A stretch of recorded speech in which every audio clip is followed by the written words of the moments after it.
Hello, Alex. I am so happy that we're here. How are you doing today? I'm doing fantastic. I'm honored to be here as someone who listens to your show. This is like a dream come true to actually be here with you right now. So thank you for having me. That's like the tallest compliment. Like I'm like, you listen to my little show. You guys, because Alex is the authority in podcasting. So that is a really high compliment coming from you. So why don't we introduce you to everybody? Why don't you tell everyone what you do and who you help right now? So what I do is I run a series of podcasting softwares to help podcast guests and podcast hosts go further faster. We might get into some of those today, but I like to say I'm just through and through podcasting. And ultimately what I'm here to do in this industry is just help people's voices, especially the independent people that are getting into podcasting, get their voices heard and elevated through podcast interviews that are getting released, because that's what serves the world and makes it a better place. And I'm all about making that happen.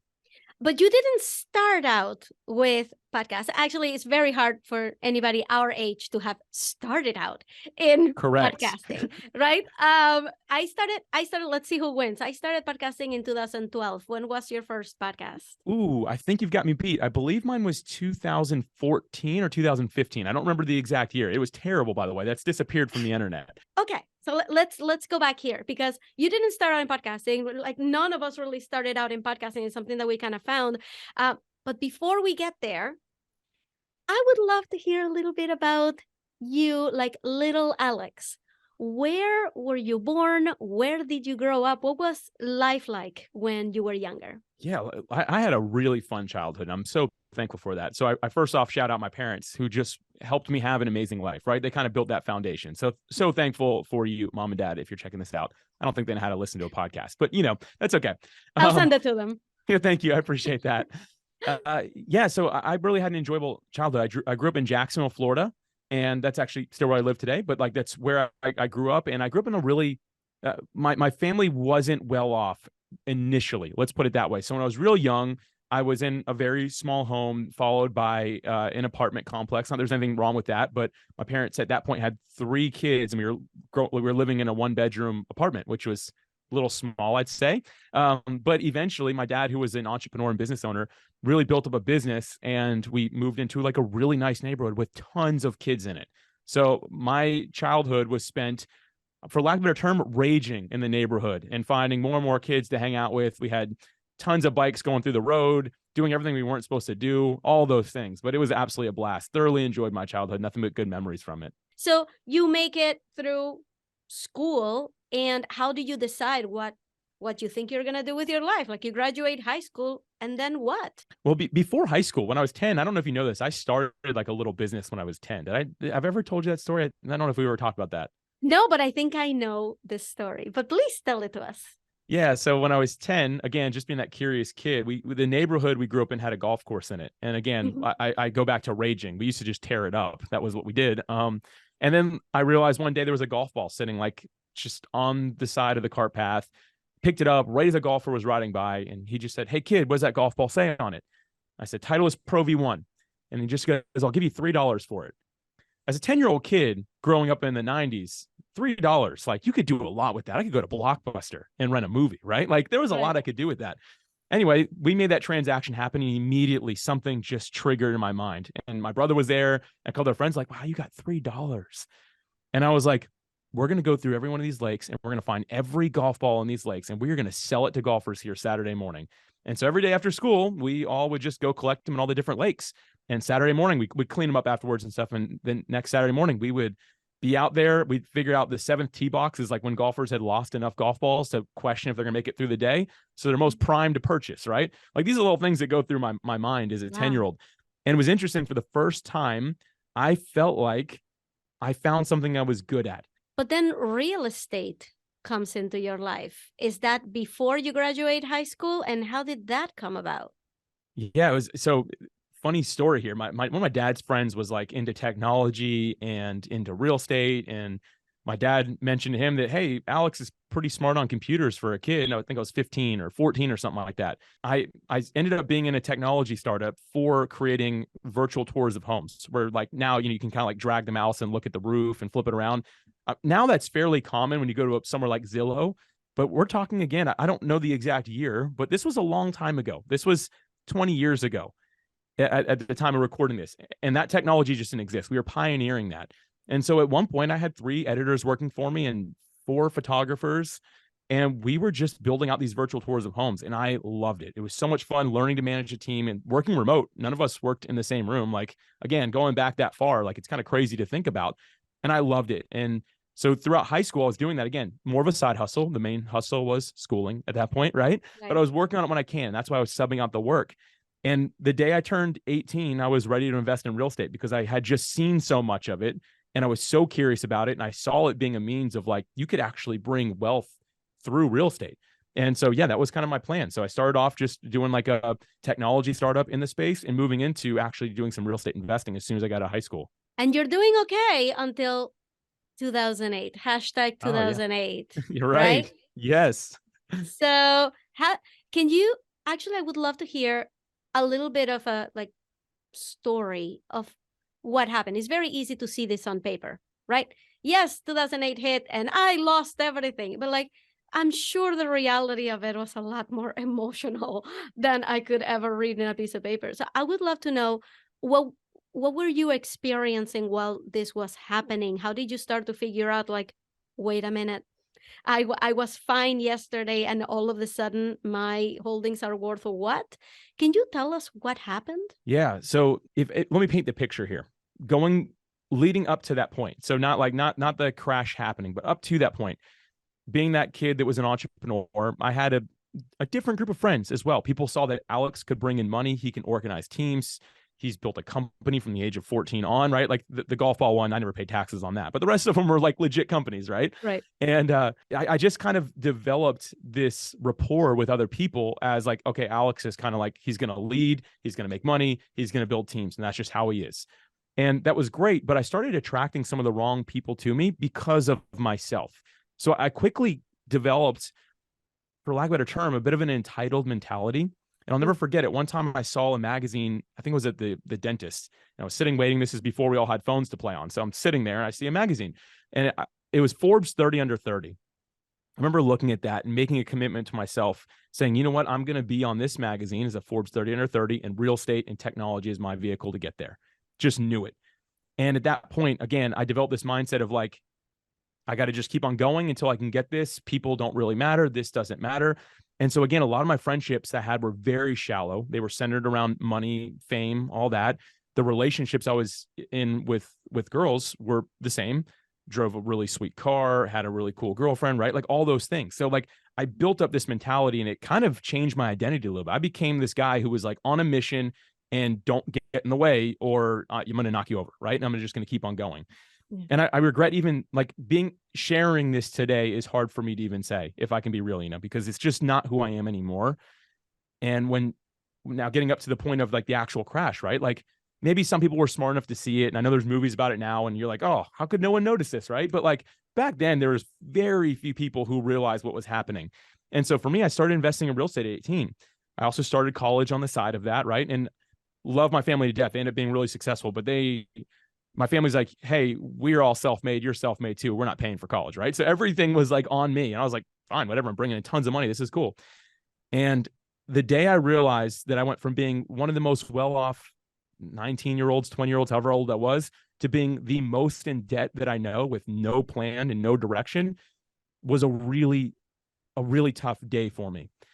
I can't even imagine, because if I think back, I can't even imagine. If I think back of myself at that age, I was very dependent on my parents, dependent on like people around me. I was kind of on a freight train, right? Towards like there's college and there's a career after that. And there's like, I really had not much of a choice. And here you are kind of like in the opposite end of the spectrum. You had all the choice. You chose this path that was doing very well for you, and actually feel for Alex at that age, because I don't feel like you were really doing anything wrong. You were taking your own leadership and grit skills that you had developed, that Maybe you were born with them, but I can see them now. Like that leadership flair that you have, it's a very natural thing for you.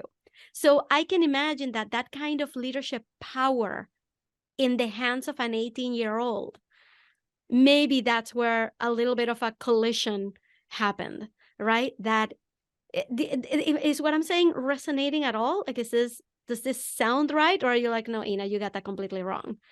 No, you're absolutely right. I mean, that whole flame of everything you just described that are good traits I have completely went out at that point in my life. I turned into just like maybe a little bit even woe is me, right? And being like, oh, everything's out to get me. When in reality, I didn't have it half as bad as most people out there who like couldn't even eat anymore. Like I was still able to like, my dad got me a job, right? I was able to pay bills and stuff like that. And but yeah, it was like I said, I'll call that the lowest point in my life. And I just, as a kid who grew up feeling like I had a lot of friends, and I turned into somebody who I felt like I had nobody, just nowhere to turn. And it was, again, a very tough time for me. And what I didn't realize then actually though, is what you actually said in a recent episode of your podcast, episode 190. You talked about what failed launches say about your business. And a quote that you said during that episode, which I really love, is failure is a building block of success. It's a rite of passage that you have to go through. I didn't realize that. Right. But my lack of integrity during that time of my life, if I would have just succeeded, 2008 didn't happen, I would have just kept on succeeding, we would not be having this conversation today because I wouldn't be willing to talk to you. Nothing personal, nothing against you, but I'd be on my way to the top. And if this doesn't directly help me get there, I'm out. Sharing my story, that's not going to help me get ahead, right? Like all those type of things would still be happening because, again, I didn't have the character to continue growing. And character is our foundation, right? Like we have to have that foundation if we truly want to grow and live a life that's going to serve others. And that's the full like transition I had in my life, if you will, of like learning to really serve. But I needed this whole thing to happen if I was actually going to become the man I knew I needed to be. Yeah. Why do you think you went through that and came out a changed person, right? Because anybody going through that could have just said, oh, well, number one, the crash wasn't my fault, right? So like, it's not like I was doing anything wrong. I was on my way to the top. I had the nice girlfriend. I had the great friends and I had the nice car. I can get all that back, right? This was just completely out of my control. What do you think happened? Why do you think that shifted into you becoming who you are now? Yeah. First off, during that time, again, I definitely put it on myself. I didn't look at what was happening as I said, this is my fault, right? And that's probably, there's some internal battles there I had to get through, right? So, and thank God I've had coaching over the years, but like I immediately didn't blame the economy. I blamed myself. But what really changed things for me, I'll never forget it. I was living in one of my investment property, right? Like it's the only property I had at this point, way upside down on that mortgage, barely able to pay it. And I went to the mail. I got something that was actually a flyer for a young adults church service that was like, I read the address. I'm like, I could walk there. Like, that's gotta be like just right across the street or something like that. I said, I'm going to go to this. I was like, I got nothing. Like I got nobody in my life. I'm going to go to this. My parents brought me up in church. I kind of know how the culture is. Like, I'm going to go. It took me 3 weeks, Ina, to finally go because I was just so nervous about it. And because I had this feeling that these people are going to judge me when they find out how bad I've done or how mean I've been or how I'm like kind of a failure, right? Like I just had that mentality. And I'll never forget it. I walked in the doors and people just loved me for who I was, which I really appreciated. Like that meant a lot to me. But more than that, I remember they were doing it was like a service where they're just praying and stuff like that. And I was praying and just like had a moment where I broke down and felt like Jesus himself just like patted me on the back. And it really like just changed things for me. So don't mean to get emotional on a podcast here, but it really changed my life. And from that moment on, I will never forget, like I just devoted my life to that. And that's what changed my personality, changed who I was, changed the direction of my life. And from then on, I was just devoted. You know what? Like Jesus lived a life of love and service, and he saw that with me when I wasn't a good person. I want to live that same life. And so from then on, that was the foundation for everything that I did. And sure, I was a part-time receiving clerk at an aerospace company, right? Like not doing anything significant, but at the very least, I knew I could love people and serve them and continue to work on myself. And that was, again, that went from the lowest point of my life to the new foundation of my life. I don't know exactly how long it was. It was probably a 6-month, 8-month period, right? But like that time, my life fully changed who I was as a man and just the identity that I had. Thank you so much for sharing that. I'm here crying. Nobody can see it because this is a podcast, but I'm here like I need a tissue. Uh, thank you so much for sharing that with us, because it's really those points of transformation that we really can look back on. I mean, like, you know what? It wasn't the fact that I had a really high point in my life. It's not that I had a really low point in my life. It was that ability that you had to make that pivot, you know?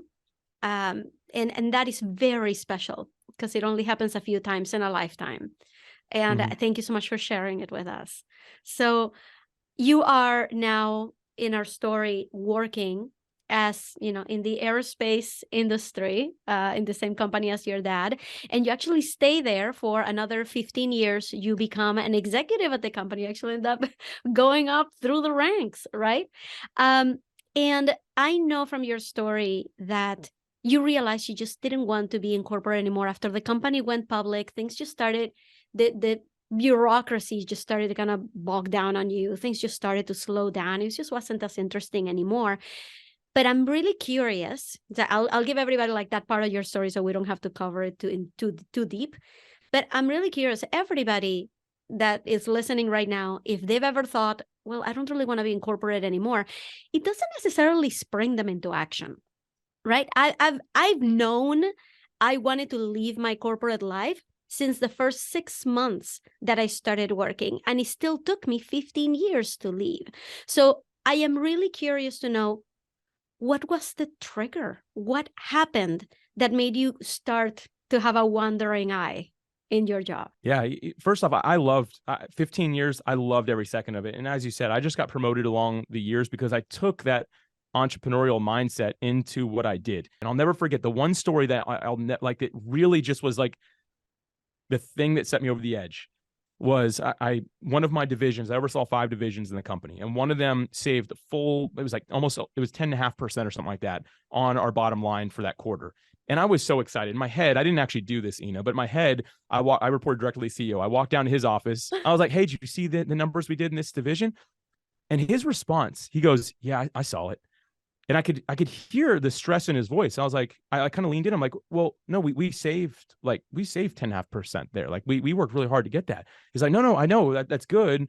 He goes, but the shareholders are not happy. And I was like, why? And he goes, you didn't tell them that we were going to do that. We could have been selling stocks at higher levels. We could have been telling our investors that it could have come out looking a lot better for us. But instead, now it's just a bonus for everybody who was already involved. He's like, don't do that again. He's like, just let's maintain that status quo and grow at the pace that we've set with the team. And I walked out of there, and it felt like my office wasn't far from his, but it felt like I was walking for an hour. And just in my head, I was like, it's time to go. So help me understand where podcasting came in. Did you start podcasting while you were still working, or was it after you left? By the way, did you leave already knowing what you were going to do next? Like, what was your leaving story? Yeah. So, well, first off, I tried a bunch of side hustles and just nothing would stick, like nothing.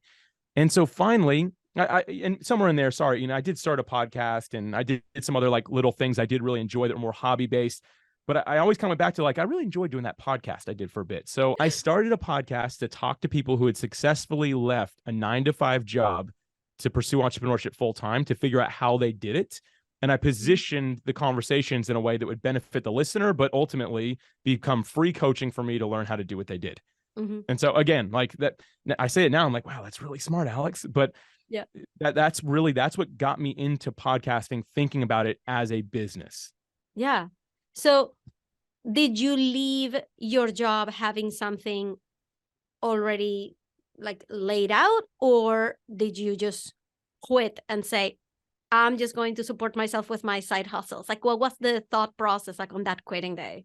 So you had Kevin Schmidlin on the podcast, and he said a quote in there that really embodied what I was able to do at this point. And he said, long-term patience with results and short-term impatience with action. So if you want to succeed, you have to have long-term patience with results and short-term impatience with action. And what that means, to define it, and Kevin did, by the way, go back and listen to that episode 179. It's pure gold. He has a really cool story. I was good. I got good at that. I was patient with the fact that, I want this podcast to go somewhere. That's what I decided. But I'm going to be okay if it doesn't for a while, because I do have a good stable job, but I'm going to be impatient with the action I need to take. Every day, I'm just going to do the one thing that needs to be done the most. And I got really good at doing that. And so what happened is I just learned how to become an entrepreneur, and I learned I wanted to be in podcasting, which I'm thankful for. And then I just had a product idea that came through people telling me, hey, we're struggling with this. And so I built a company called PodMatch, which I'm not going to get into the whole spiel of it, but basically it's a service that works just like a dating app, but connects podcast guests and hosts together for interviews. When I was doing this PodMatch thing, this was a side hustle. Hustle. I still have, before you quit. Yeah, before I quit. And right when it launched, the writing was on the wall. 3 weeks after it launched, I had the second scariest conversation of my life. Number one was asking my in-laws if I could marry their daughter. The second one was talking to that girl that I married, Alicia, about leaving my really cushy job that was bringing in a ton of money and made our lives really simple, right? But 3 weeks after we launched it, immediately I saw, you know what? If I don't devote full time to this, it's not going to grow the way it should. So I need you to help me with the timeline a little bit. I first met you in 2019. You quit your job like back in like 2015. So PodMatch had already existed for that long? Oh no, I quit my job on my last day was December 7th, 2020 was my last day at my corporate job. So I did meet you right when PodMatch was starting. Yeah, you did. Yeah. So first of all, I'm going to explain it in my own terms for everybody. PodMatch is this software that matches guests to hosts, right? Podcast guests to hosts and podcast hosts to guests. I do want to hear about this story of how PodMatch grew like to the stratosphere. What were you doing right? Like, tell us what was going on at the time and how were you able to grow it so quickly? Yeah, so timing, as you know, is extremely important in business. It's one of the top factors in determining if something is going to succeed or not. The timing was right on this, and that's completely out of my control. So I want to first off admit that if I did this again and launched today, I don't know if it would be what it is today. But when we launched, the official launch, and that post you're talking about on LinkedIn was actually in 2020, right after the world shut down. Like right after the world shut down was that post. I think I posted the idea about it earlier or something like that. But this was the first post saying, hey, this is live. Tell me what you think. And I'm not like a social celebrity by any means. Like I have a small following and I really like it that way. But for whatever reason, that post drove 38,000 people to the website overnight. And that for me, some people might be listening to me like, oh, that's ridiculous. That's nothing, right? To me, that was a lot. That's amazing. That's incredible. Thank you. Thanks, Scene. I appreciate you. So we posted that, and I don't know who it was, but some really well-known public speaker happened to just get on the platform and was like, basically he posted on his own social media saying, thank God I found a platform when I just lost all my platforms. Because he's like, I charge $100,000 for 1 hour presentation, and now I can go on podcast for free. And tons of podcasters flocked to it thinking this guy was on there, and he was. But so did all of his speaking buddies, right? Like all of them. And there was hundreds of them. So within a 3-week period, we had a few thousand people on the software. We didn't do a paid ad. All I did was one LinkedIn post because I came from aerospace. Like we didn't post on social media. Like it was all like big contracts with governments. Like they're not checking that stuff, right? As a matter of fact, they prefer that you're not on it. I did this one post out of just like, maybe someone will see it.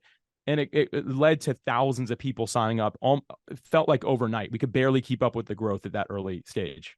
That is insane. That is insane. And we can all wish that, our ideas kind of like caught fire the way that yours did. Now, some people would take an idea like that caught fire like that and say, okay, next steps, we need to, solidify all of the processes and the SOPs. Like we need to make this just be like easy so that we're not waking up in a sweat wondering what happened last night, right?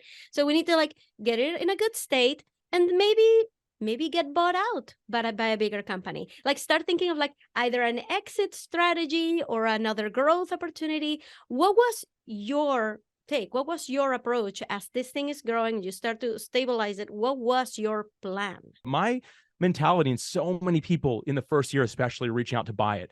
But my whole mentality, and I told Jesse as well, I'm like, you know what? We're not even going to use the word users. We're building software. We're going to call them members, and this is our community. And what we're going to do every single day is our best to serve the people that are trusting us. Still to this day, we've never run an advertisement. all that we try to do is do our best by the people that have already trusted us and to serve them the best we possibly can. And my ultimate goal is, if I can share like my underlying agenda, get ready. You know, this is serious stuff. My goal with all this is to help podcasters release more episodes that serve the world and make it a better place. And a couple months ago, you released another app, and this one is a free app. And I want to get your thoughts on the strategy. It's called Pod Lottery, which essentially means you can review somebody's podcast, and that kind of gets you a ticket, like a lottery ticket. And then there's a drawing at night where whoever wins gets everybody who had a ticket to write a review for you, right? So it's like, it helps you grow your reviews and grow your listens by this Podcasters for Podcasters community. And that you had a meeting with Apple about this. Can you tell us? I need to hear that story. How did you get into that room? Yeah, and I love Pod Lottery. Super fun. And by the way, it's just the same thing I already did. I just talk to people that are already trusting us, and I find the next thing that they're struggling with. And this happened to be it. And I wanted something fun. Like, it's not monetized, never will be. Actually, legally, because it's a lottery, you're not allowed to monetize it, which is perfectly fine. That's my accountability, because I never plan on charging for it anyway. So it's just free. It's just fun.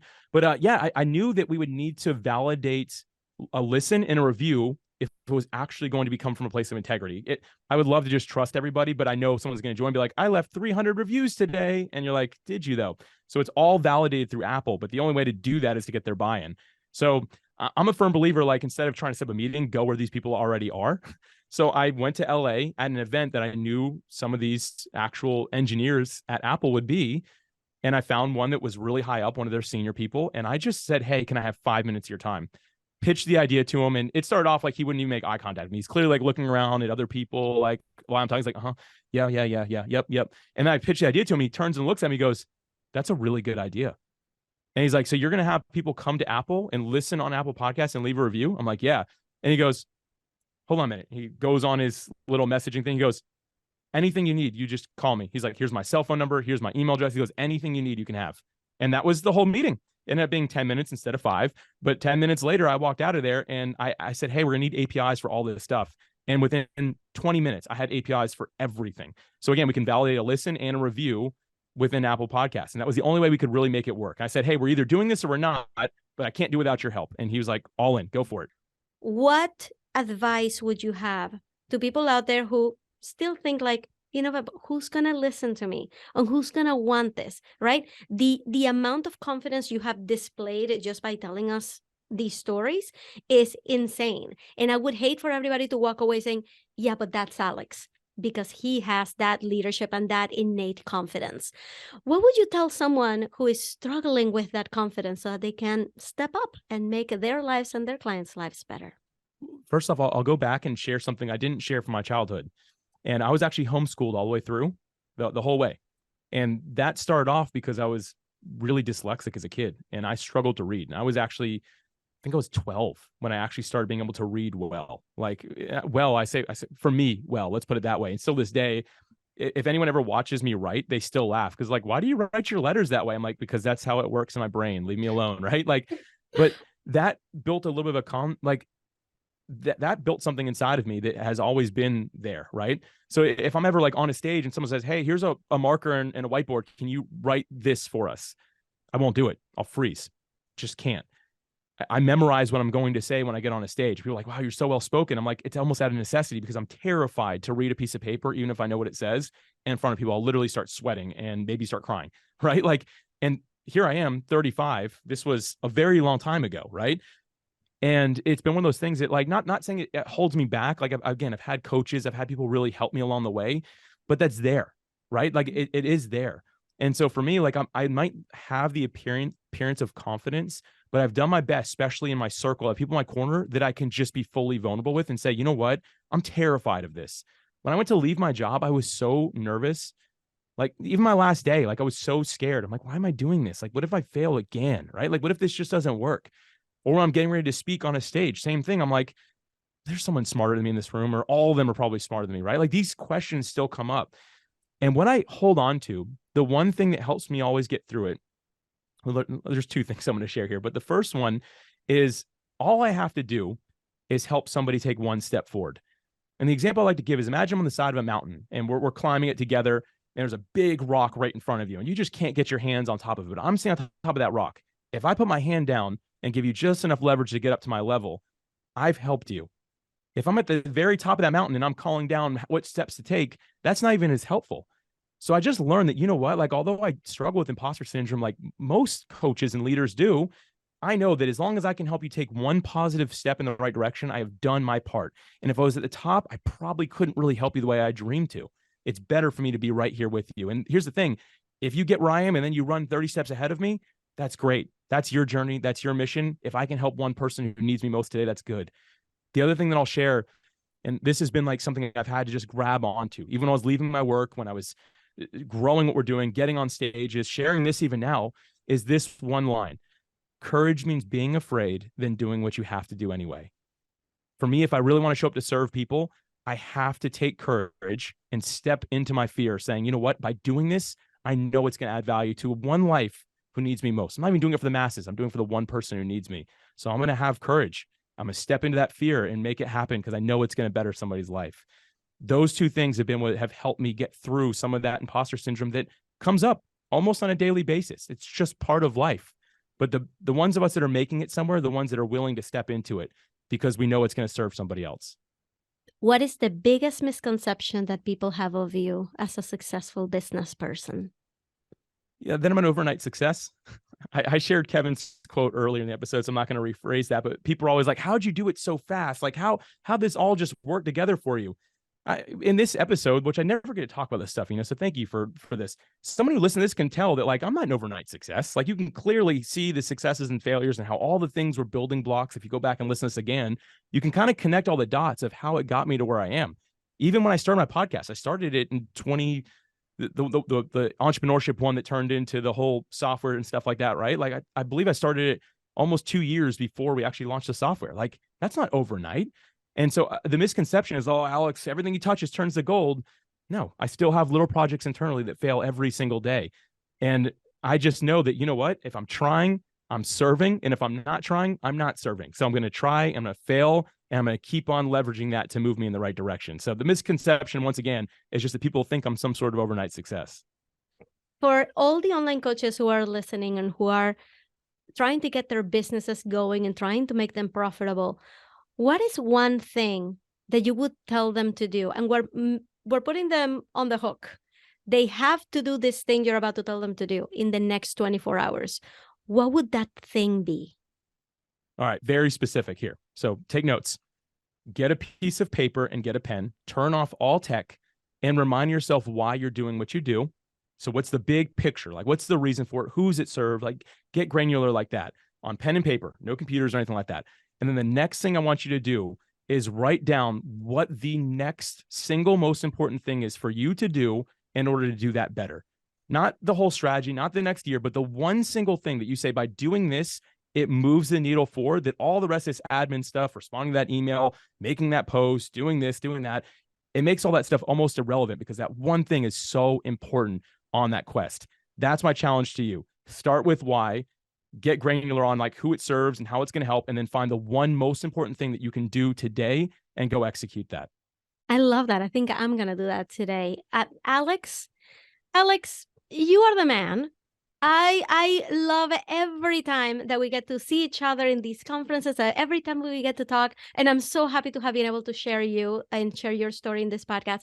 Can you please tell everybody where to go and follow you and how to immediately go sign up for PodMatch? Yeah, sure. PodMatch is at podmatch.com. And I just got to go back. Thank you. What a blast. So fun. I really, you really have been there since day one. When I first launched my podcast, you're one of the first calls I had, and I'll never forget it. You've just helped me so much. So thank you. Wouldn't be where I am today without you. Beyond PodMatch, where I always tell people to go, again, I'm 100% podcasting. It's all I do. But if you are interested in maybe being a host or a guest, or that is already what you do, I put together a little quick resource. It's 5 quick wins that you can read in less than 5 minutes. I don't want your email address or anything like that. If you just go to podpros.com/win, you can grab that, and hopefully that's helpful to you on your journey. So podpros.com/win. But I recommend sticking with the global phenomenon. Ina, you are taking people places, including me as a listener. Thank you so, so much. Thank you. And if somebody wants to go and get on PodMatch, where is the app available? Oh, anywhere. Podmatch.com. You can mobile, desktop, anything. So just go to podmatch.com and it'll give you the next directions, next steps. Wonderful. Thank you so much, Alex. And we'll see you on PodMatch. Thanks, Ina.